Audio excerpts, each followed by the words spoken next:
अध्यात्म विज्ञान, नई दृष्टि, नई खोज। देखिए, सुनिए और समझिए। अध्यात्म विज्ञानी पूज्य स्वामी श्री कमलेशानंद जी के निर्देशन में सनातन सत्य का अनुसंधान कर जीवन को प्रकाशित करें। स्वामी जी, जब किसी भी मूर्ति को, भगवान की मूर्ति को आकार दे करके उसकी प्राण प्रतिष्ठा की जाती है तो मूर्ति भगवान रूप हो जाती है। और एक जिंदा इंसान जिसके अंदर की आप कहते हैं उसमें भी शुद्ध आत्मा भगवान विराजमान है। ठीक है, उसको शरीर मिला है, वो पूर्व जन्म के कर्मों के भुगतान के मिला, उसके कर्मों के लिए मिला है, लेकिन जो भीतर प्रभु बैठा है सबका एक समान है, वो भी भगवान है।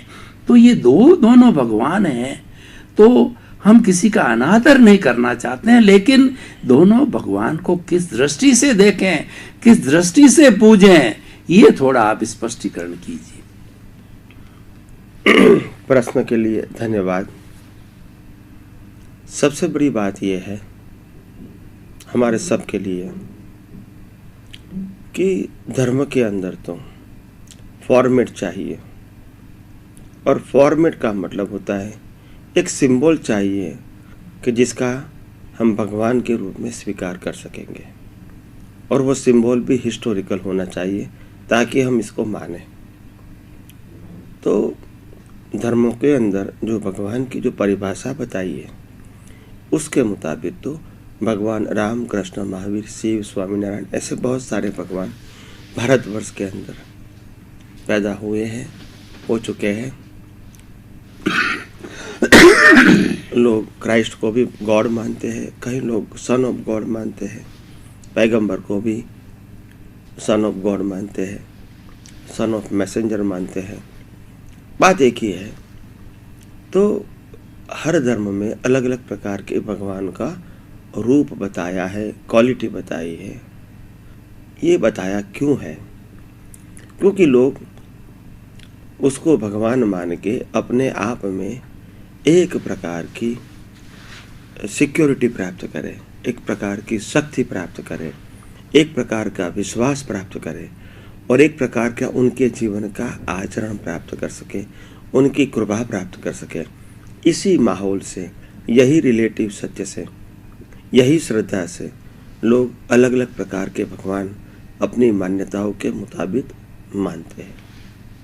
प्रश्न ये है कि ये भगवान जो हम मानते हैं धर्म के अंदर, वो मान्यता कितनी कारगर है?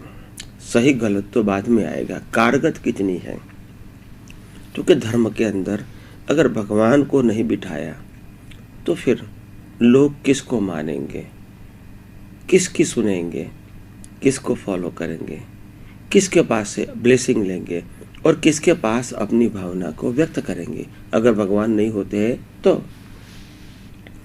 तो ये भगवान का सिंबल तो समाज के अंदर, समाज के हजारों, लाखों, करोड़ों लोगों के लिए बहुत आवश्यक है।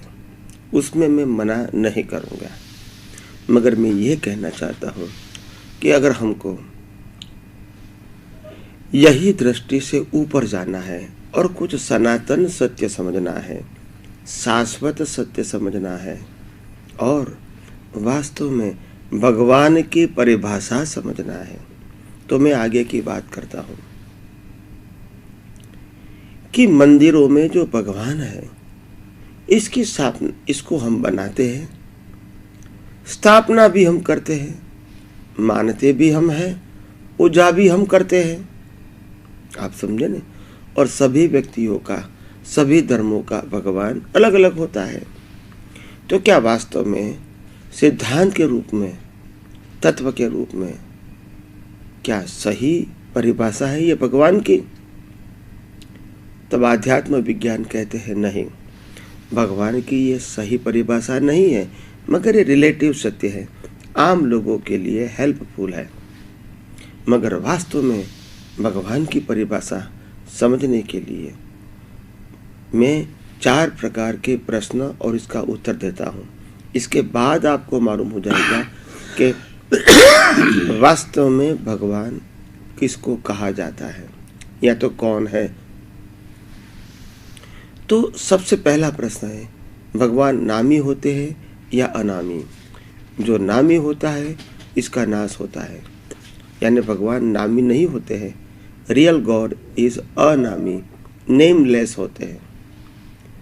दूसरा प्रश्न है, भगवान रूपी होता है या अरूपी? तो जिसका रूप होता है वो भी नाश होता है और इसीलिए भगवान अरूपी है।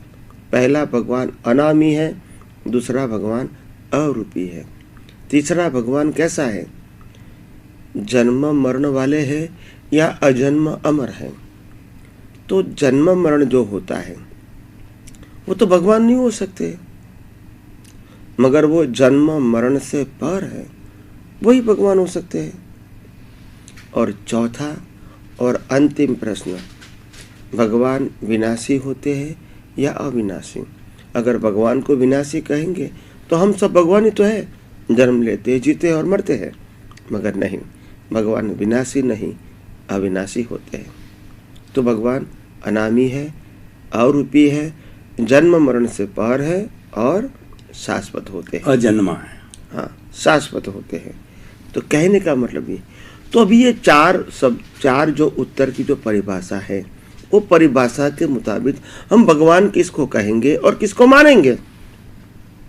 तो ये चार उत्तर जो दिया है, अनामी, अरूपी, जन्म मरण से पर और शाश्वत, ये टाइटल किसको लागू होगा?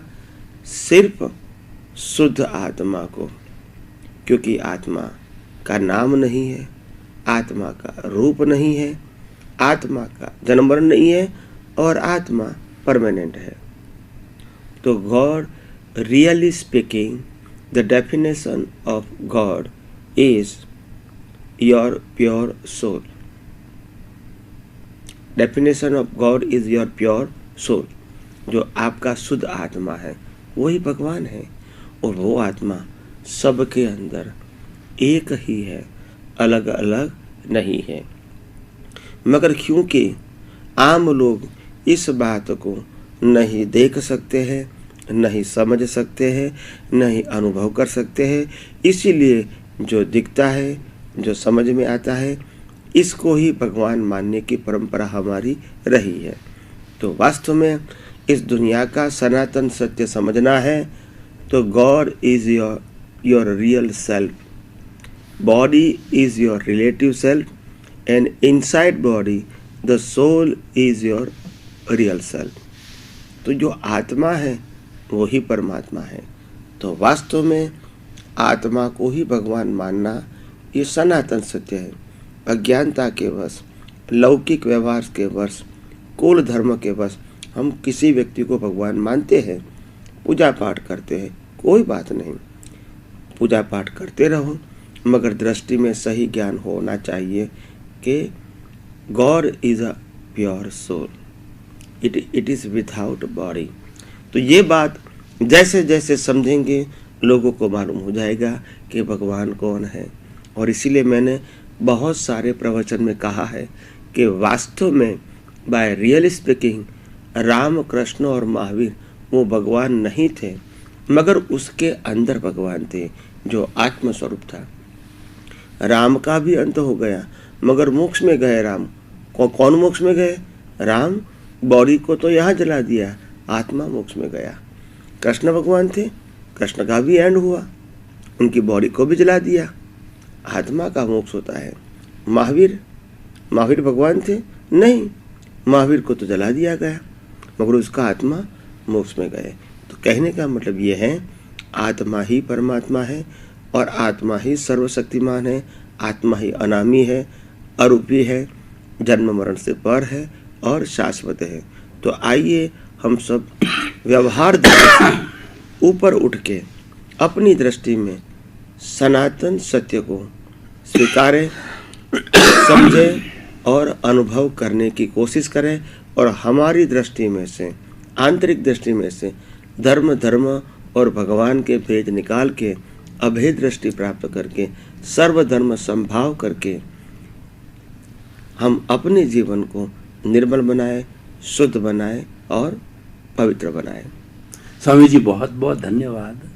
आपने जिंदे इंसान का भगवान और मूर्ति के भगवान के बारे में शुद्ध व्याख्या करके हमको जो बताया कि जो अनामी है, जो अजन्मा है और जो अविनाशी है और उसके साथ साथ के अंदर अरूपी है, भगवान के आपने हमें यार्ड स्टिक दिए, आपने हमारे को बैरोमीटर दिया, थर्मामीटर दिया कि आप नाप लो ये कौन है, वही सच्चा भगवान है।